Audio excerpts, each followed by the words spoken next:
9h30 à Kinshasa. Mesdames et messieurs, bonjour et bienvenue dans ce nouveau bulletin sur Mondico Télévision.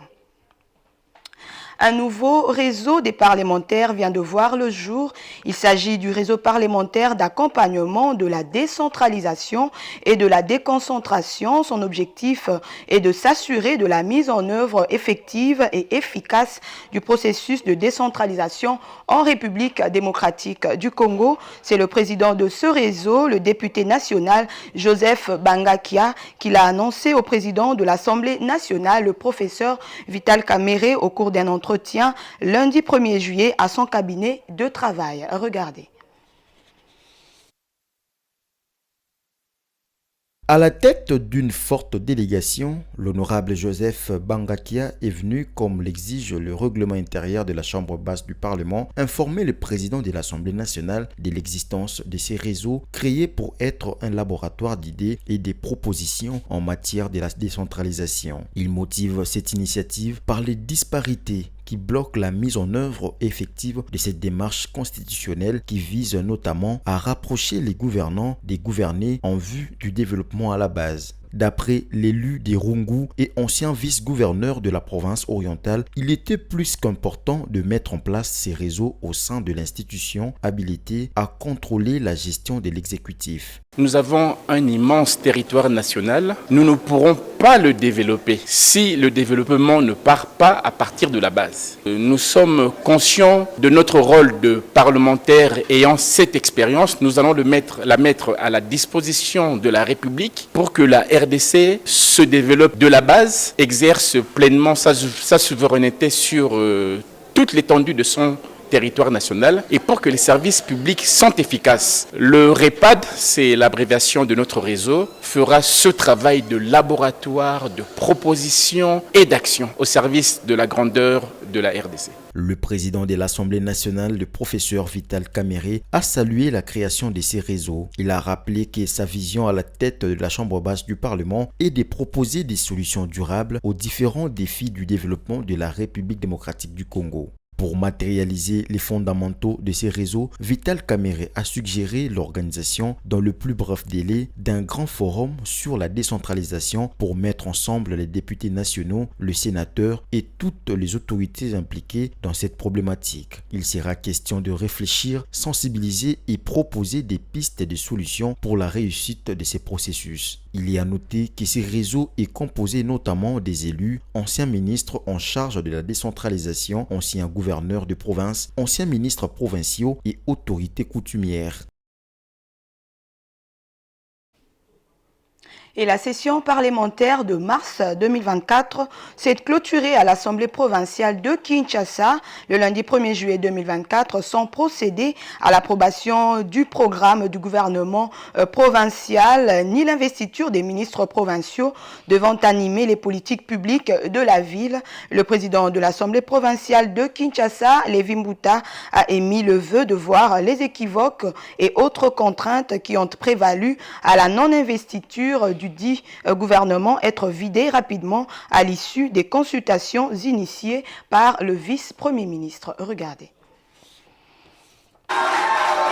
Dans son discours de clôture le lundi 1er juillet 2024, le président de l'Assemblée provinciale de Kinshasa, Lévi Mbuta, a émis le vœu de voir les équivoques et autres contraintes qui ont prévalu à la non-investiture du dit gouvernement être vidées rapidement à l'issue des consultations initiées par le VPM, ministre de l'Intérieur, Sécurité, Décentralisation et Affaires coutumières, Jacquemaine Chabani. Toutefois, le numéro 1 de l'organe délibérant de la capitale congolaise a rassuré qu'une fois la question sera réglée, son institution, en concertation avec le gouverneur de la ville de Kinshasa, vont convoquer la session extraordinaire qui aura pour mission de procéder à l'approbation du programme d'action et de l'investiture de ministres provinciaux. La non-investiture du gouvernement provincial de Kinshasa au cours de cette session qui se clôture ces jours, a-t-il souligné, ne peut en aucun cas faire oublier ou empêcher à l'Assemblée provinciale de mettre en exergue les réalisations obtenues dans le cadre du travail parlementaire abattu en si peu de temps. Jacques Kiaboula et Daniel Bumba, respectivement gouverneurs des provinces du Haut-Katanga et de Kinshasa, ont été interdits de présenter leur programme d'action devant les députés provinciaux. Décision du vice-premier ministre, ministre de l'Intérieur, sécuritaire, décentralisation et affaires coutumières, Jacquemaine Chabani, le vendredi dernier. À noter que le gouverneur de la province de Kinshasa et celui du Haut-Katanga ont chacun mis en place des équipes gouvernementales de 10 ministres et 10 commissaires généraux en violation de la Constitution et des instructions du ministre de l'Intérieur lors de leur notification. Cette manière d'agir viole les dispositions de l'article 198 de la Constitution qui stipule que le nombre de ministres provinciaux ne peut dépasser 10.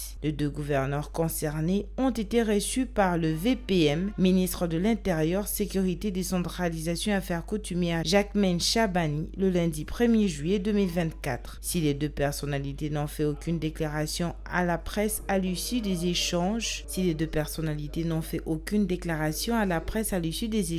des sources proches du ministère renseignent que le chef de la territoriale aurait demandé à ces 2 gouverneurs de revoir leurs arrêtés portant publication du gouvernement provincial.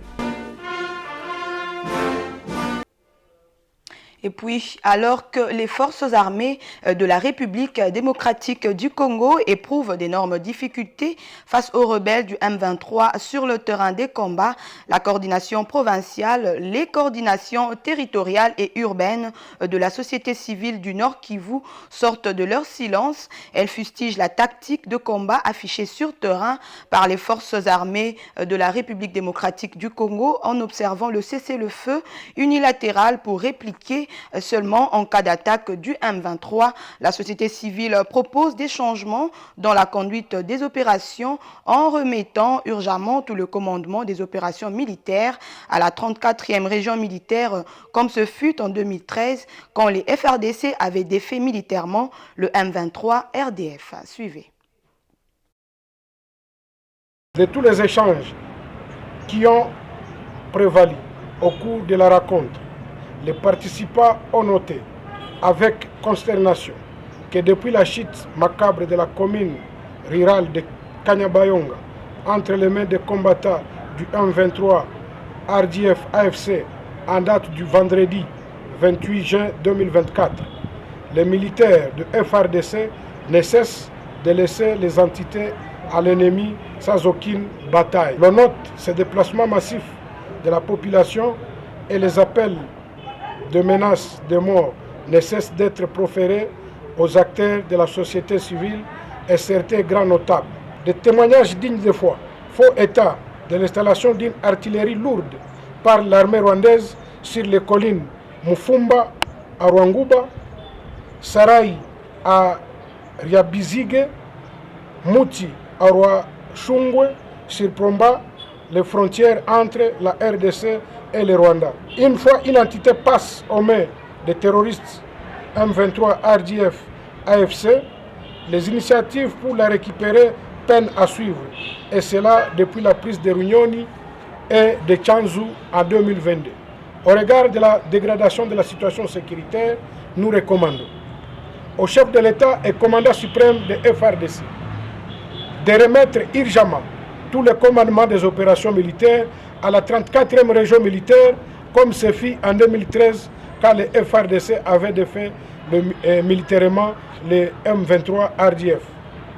D'ordonner l'ouverture des combats généralisés sur toutes les lignes de front et mettre fin au cessez-le-feu unilatéral de FRDC.